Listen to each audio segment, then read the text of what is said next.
What's up, Outlaw Nation? So, I got a question. Is it your job to fight in an American gunfight in a CCW situation? Let's set the stage. It's you. You are armed with a concealed carry weapon. You have a permit. Everything about this is legal. You've done nothing illegal. And you are now in the presence of an active shooter.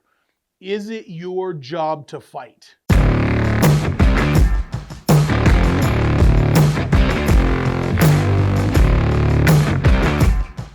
Woo, what a question that is, huh? Ooh, everything about this is going to be controversial. Everything about this is hard to answer. And the answer is no, and it depends, and yes. Is that crazy or what? Let's talk about the yes. Is it your job to fight? You see the threat. It's right in front of you.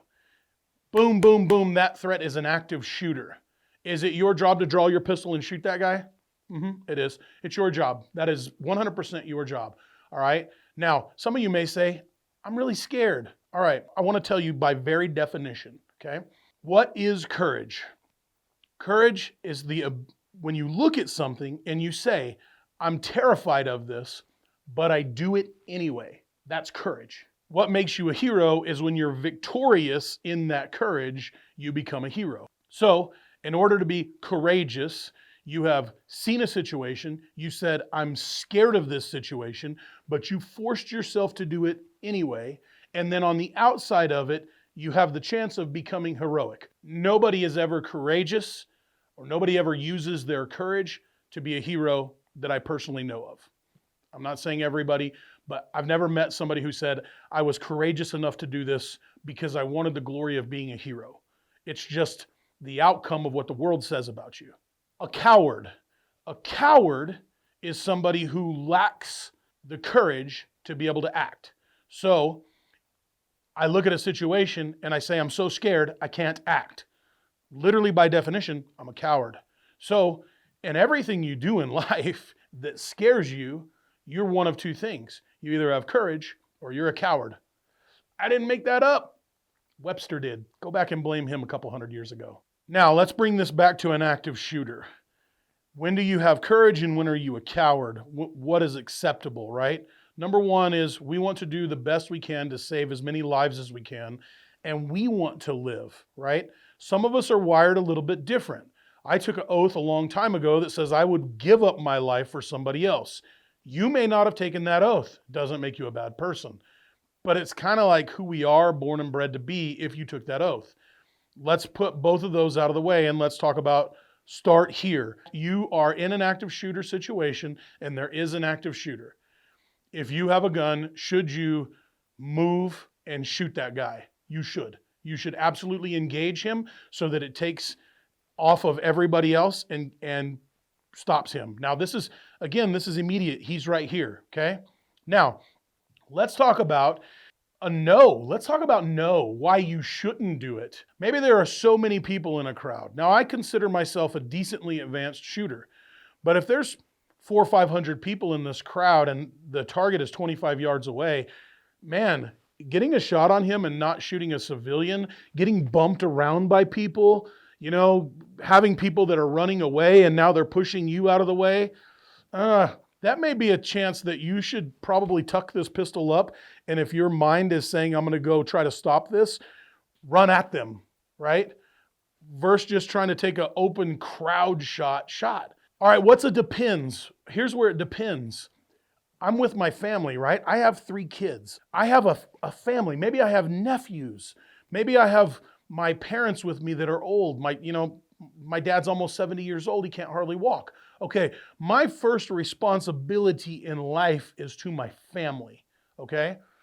So I hear shots over here. I have the mindset that I might shoot. We know of scenarios where active shooters were shooting inside, and as people ran outside, there was one shooting outside as well. So I may need to protect my family. What would this look like? Maybe I'm inside of a mall and I could put my family with a bunch of civilians inside the back of a store that I know is clear, have them get to the very back, and I can just sit down with my pistol and be ready while I'm on the phone to 911. And I'm saying, all right, let's call 911. Let's have this conversation. I'll tell them everything I hear and say. And I've still been courageous, and I'm still, I guess, acting in the heroic because I've saved all these people, right? And maybe I'm at the doorway where I know there's an active shooter going on over here, and I'm still bringing children in.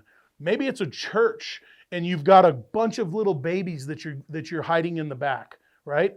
And now you're protecting these people from what you know is a threat that is probably going to be coming here.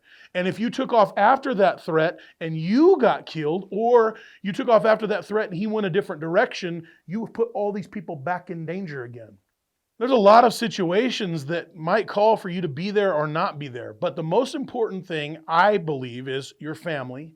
The second most important thing, I believe, is taking care of the other people around you, saving other lives. This can completely be up to you. And guys, look, even if you wanted to say you want to be a coward and be a live coward, and you have your CCW and you go to the back of a store and you hide and hold your pistol and you wait and you let everything happen, and then you see the bad guy, or maybe you don't see a bad guy. If you did, you just extend and shoot him. If you don't do anything. That doesn't make you a bad person. It doesn't make you, not everybody's wired to enter a gunfight. Not everybody is. Not everybody's trained enough to enter a gunfight. Gosh, I'm going to tell you, if you've never been through training in your life and you just decided today that because you're a dude and you're a powerful dude that you're going to get a gun, or you're a chick and you're scared and you're going to get a gun and put it in your purse, you probably don't need to be the guy going to get somebody, right? Now, you've trained, you're part of this. This is part of your life. CCW is a part of your life. The mindset of being in a gunfight is a part of your life. Being a warrior is a part of your life. You have different options, but it's never a bad option to just say, look, I'm going to sit back here and I'm going to wait. I'm going to protect the people around me. If he comes in here, I'm going to stop him because you didn't sign up for that badge. So I know some of you are going to go on crazy in the comments. I would never do that. I understand. It's not who I am. I might do some things that you wouldn't do. You might do some things that I wouldn't do. Who's wrong and who's right? We don't know. But the bottom line is it your job to fight? If you've got a CCW, you have a concealed carry weapon, everything is legal about you, you're faced with an active shooter, is it your job to fight? The answer is think about it, because it depends. All right, guys, do me a favor. Put your situation down there. What do you think? Is it your job? Is it not your job? There's no wrong answer. Let's just talk. Help me get back in that algorithm. Do me a favor, like, subscribe, hit the bell notifications. Outlaw out.